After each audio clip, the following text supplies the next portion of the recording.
Welcome to day 4 of the Mind Eclipse System. We're diving deeper, and today we're going to uncover where self-sabotage truly begins. Let me ask you a question. What do you think is really stopping you from achieving your goals? Most people would say it's the fear of failure. But what if I told you that's not the whole story? What's really holding you back isn't the fear of failing, it's the familiarity with failure. Think about it. Your brain, your entire nervous system, has become so accustomed to the feelings of struggle, limitation, and disappointment that, in a strange way, it feels like home. It's a predictable landscape. Success, on the other hand, can feel unfamiliar, unpredictable, and therefore more dangerous than staying stuck right where you are. Today, we're going to unpack this paradox and understand why your mind often chooses the devil it knows over the angel it doesn't. So, let's talk about why change feels so utterly terrifying, even when it's the one thing we desperately want. Your nervous system is a survival machine. It's its number one job, 24/7. It's not primarily designed for growth or happiness.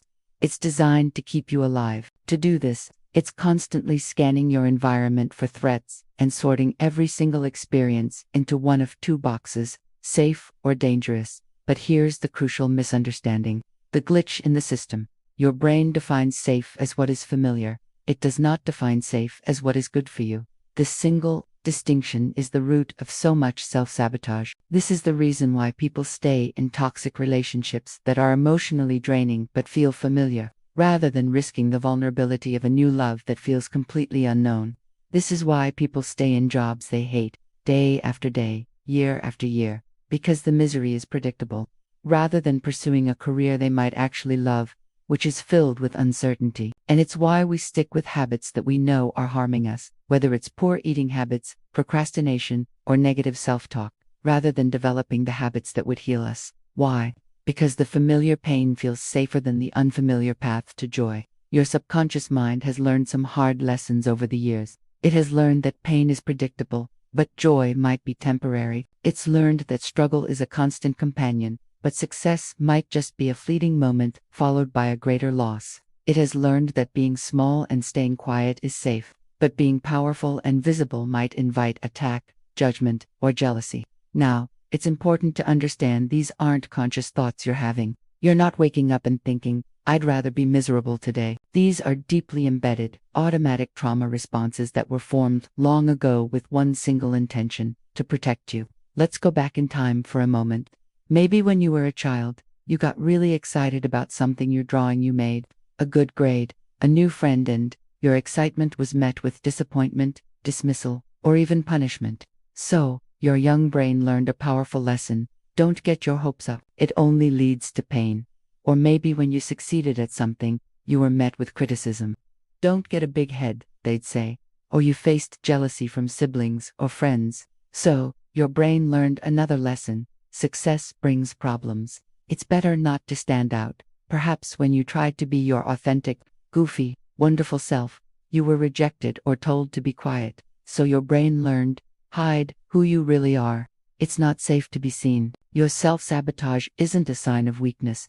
It's not a character flaw. It's a misguided, outdated attempt at protection from a part of you that is still living in the past, a part that is still afraid. But here is the profound truth that this scared, younger part of you doesn't understand yet. You are not that powerless child anymore. You have grown. You have resources now that you didn't have back then. You have wisdom gained from experience. You have skills you've developed.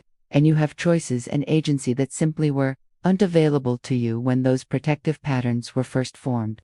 That so-called comfort zone isn't actually comfortable, is it? It's just familiar. And we now know that familiar is not the same as what is good for you. This understanding is the key that unlocks compassion for yourself. When you realize where your self-sabotage began, you can stop fighting yourself and start understanding yourself. You can have compassion for that part of you that has been working so hard, in its own way, to keep you safe. You're not broken.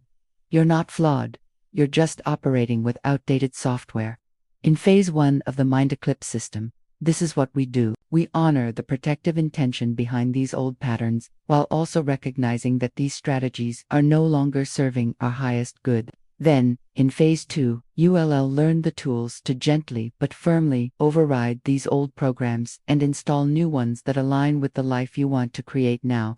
For our daily tool, we're going to do a journaling exercise I call pain versus power. First, take some time to write about a specific time in your past when trying to grow, change, or succeed led to a painful outcome, criticism, disappointment, rejection. Really explore it. How did this experience shape your current relationship with taking risks or stepping into your power?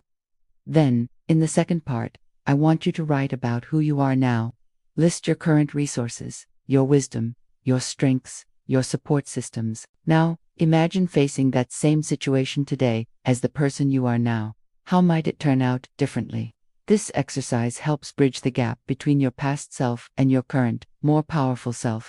Now, let's anchor this new understanding with our affirmation exercise. This will help you begin to consciously separate your limitless future potential from the experiences of your past. Find a comfortable position, close your eyes if you wish, and take a deep breath in and out. Let's repeat this affirmation together, feeling the truth of the words resonate in your body. My past does not define my future. My past does not define my future. My past does not define my future. My past does not define my future. My past does not define my future. My past does not define my future. My past does not define my future. My past does not define my future. My past does not define my future. My past does not define my future. Take another deep breath. Feel yourself stepping out from the shadows of past experiences and into the warm, bright light of infinite possibility. Your future is a blank canvas. It is unwritten, and it is full of your potential. Thank you for your commitment and for showing up for yourself today. Keep up the incredible work. We'll see you again tomorrow for day 5.